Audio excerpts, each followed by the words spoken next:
Aujourd'hui, on va décortiquer la vie complètement folle et contradictoire de John McAfee. C'est un nom que tout le monde connaît, bien sûr, mais l'histoire derrière, croyez-moi, très peu de gens la maîtrisent vraiment. Et c'est un véritable tourbillon. Allez, on attaque direct dans le dur. Est-ce qu'on peut imaginer une seconde que le type qui a créé le bouclier numérique pour des millions d'ordinateurs soit en fait lui-même la plus grande des menaces? C'est ça le paradoxe qui est au cœur de toute l'histoire de John McAfee. Ces mots, il les a prononcés alors qu'il était en pleine cavale. Ça donne le ton, hein. Ce ne sont pas du tout les paroles d'un PDG tranquille à la retraite. Non, ça, ce sont les mots d'un homme aux abois, un homme dont la vie a complètement basculé dans un scénario de thriller. Bon, commençons par le chapitre le plus spectaculaire, sa vie de fugitif au Belize.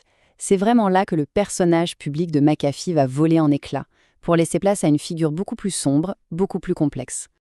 Tout bascule avec la mort de son voisin, Gregory Fall. Et là, McAfee, loin de coopérer avec la police, prend la fuite. Il se tend les cheveux, il s'enterre littéralement dans le sable pour se cacher, et il transforme sa cavale en une sorte de feuilleton médiatique mondial. Son histoire, il serait la cible d'un complot du gouvernement bélizien. Et la situation, elle atteint un niveau d'absurdité, mais total. McAfee accuse les autorités d'avoir empoisonné ses chiens pour le piéger. Une affirmation que la police qualifie, bien sûr, de délirante.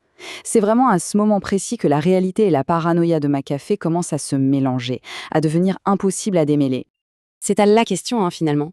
Comment est-ce qu'on passe de la création d'un logiciel qu'on a tous connu, même s'il était souvent critiqué, à une vie de fugitif dans la jungle?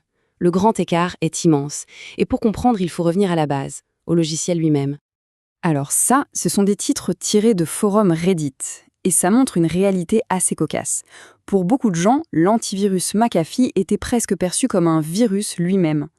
Très difficile à désinstaller, il consommait beaucoup de ressources et il était surtout célèbre pour ses notifications incessantes.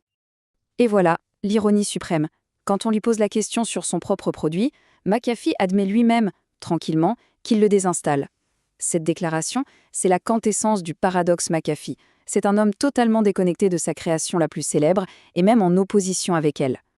Mais attention, avant le fugitif, avant le provocateur, il y a eu le pionnier, un programmeur de génie dont la carrière a commencé dans les plus grandes institutions du monde. Il faut bien regarder cette trajectoire. De la conquête de la Lune au sein de la NASA à la création d'un des tout premiers antivirus commerciaux, le parcours de McAfee, à la base, c'est celui d'un vrai visionnaire de la tech. Il était au cœur de l'innovation bien avant de devenir une célébrité sulfureuse. Alors, comment est-il devenu si riche? En 1992, il y a eu ce fameux virus Michelangelo. McAfee a prédit une apocalypse numérique. Il a affirmé que des millions d'ordinateurs allaient être anéantis. La panique s'est installée partout. La réalité, le virus n'a touché que quelques milliers de machines. Mais son coup de génie marketing, lui, avait parfaitement fonctionné. Les ventes de son antivirus ont explosé.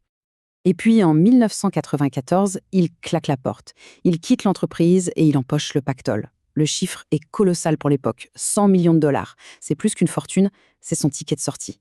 Et ce moment, ça marque la fin du pionnier de la tech et le début de sa longue et très très chaotique transformation.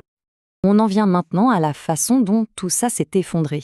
Comment est-ce qu'un multimillionnaire à la retraite, en pionnier de la tech, se transforme en une sorte de gourou libertin au fin fond de la jungle?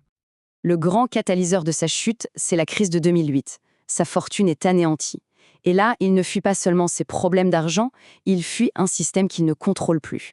Le Belize devient alors son refuge, mais ça va aussi devenir le théâtre de sa propre destruction. Une fois là-bas, il ne cherche pas du tout la tranquillité. Au contraire, il recrée un monde à son image, fortifié, paranoïaque et complètement en marge de la loi. Ce fameux laboratoire d'antibiotiques, les autorités le voient plutôt comme une couverture pour un labo de méthamphétamine.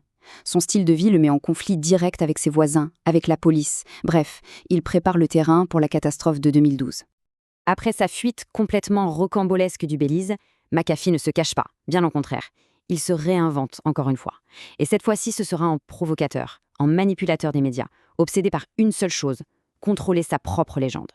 Cette scène, c'est peut-être la plus révélatrice de toutes. Pendant une interview, pour illustrer son propos sur la nature de la réalité, il charge une seule balle dans un revolver, fait tourner le barillet et le place contre sa tempe. Le journaliste, évidemment, est terrifié. Après avoir appuyé plusieurs fois sur la gâchette dans le vide, il finit par tirer la balle dans le sable pour prouver que l'arme était bien chargée. Et sa conclusion aux journalistes est glaçante. Il se voit comme le créateur de la réalité, une sorte d'émiurge qui contrôle le destin. C'est ça, le cœur de sa personnalité de provocateur. Sa vie après le Belize, c'est une succession de provocations calculées. Ses candidatures à la présidentielle, ce n'était pas pour gagner, c'était pour avoir une tribune.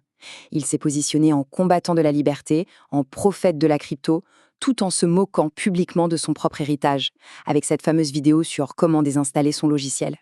Et tout ça nous amène à la fin. Une fin inévitable, mais tout aussi controversée que le reste de sa vie. Le dernier acte qui reste encore aujourd'hui un mystère. Après des années à fuir, le système qu'il a tant fui finit par le rattraper. Il est arrêté non pas pour meurtre ou trafic de drogue, mais pour quelque chose de bien plus banal, ne pas avoir payé ses impôts.